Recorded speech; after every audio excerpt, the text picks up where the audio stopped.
25 марттан бери карантин тартибинде жашап жатабыз. Ушундан дээрлик 2 ай убакыт болуп калыптыр. Ошондон бери кыргыз элинин жан дүйнөсүндө кандайдыр бир өзгөрүү болду деп айтууга болобу? Албетте эми кыргызда бир сөз бар да, же сый менен же ый менен депчи. Канча маселелерди чече албай аттык эле, мисалы ысырапчылыкты токтото албай атканбыз, жамандык болобу, жакшылык болобу, караш болобу, той топур болобу. Ушул күндөр ошонусу жок деле жашаса болорун көрсөттү да. Мына канча адамдардын эми ажалы экен көз өтүп кетти, бирок жылкы сойбой эле, дүңгүр өтүп бир аш өткөзбөй эле жерге берип атат расмисын кылып.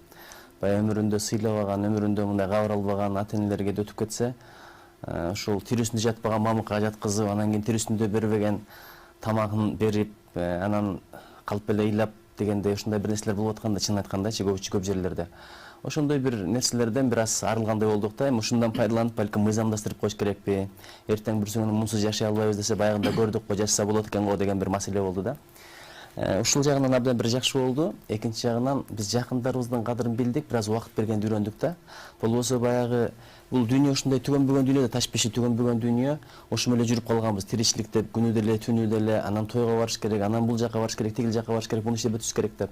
Азыр эми жакындарга кичине убакыт бергенди үйрөндүк. Эгерде мындай ден соолугум чың, өмүрүм узун, рызкым кенен болсун десең, тууган тушка менен жакшы мамиледе бол деген дагы бир накыл бар, улуу накыл. Ушул нерсенин бир акыйкатын сезгендей болдук да. Анан баягы эрте жатып, эрте туруп деле жашаса болорун көрдүк. Болбосо карасаңыз, чет өлкөгө барганда байкагам, мисалы Германияга, Австрияга барганда эрте жашат, жатат, эрте турат, ошон үчүн алардын жашоосунда бир берека бардай да, өнүгүү бардай. А бизде түнкү 3-те чыксаң деле дүрүлдөгөн жашоо болчу да. Адам эми түндү уктасын, эс алсын деп берген, күндүздү мындай мүмкүн болушунча иштесин, майын чыгарсын деп берген. Ушул жакта бир жакшы нерселер болду деп ойлойм. Анан эң башкысы биз өзүбүздүн ордубузду билип калдык. Мурда дүйнөнүн кожоюну ойлоп калган экенбиз өзүбүздүчү. Анткени бизден күчтүү пил деле, бизден күчтүү төө деле бизге баш ийет, темир деле бизге баш ийет. А көрсө биз кожоюн эмес экенбиз, кожоюну жараткан өзү, анткени жаратып койгон кичинекей бир көз көрүнбөгөн вирустан коркуп баардыгыбыз отуруп калдык да.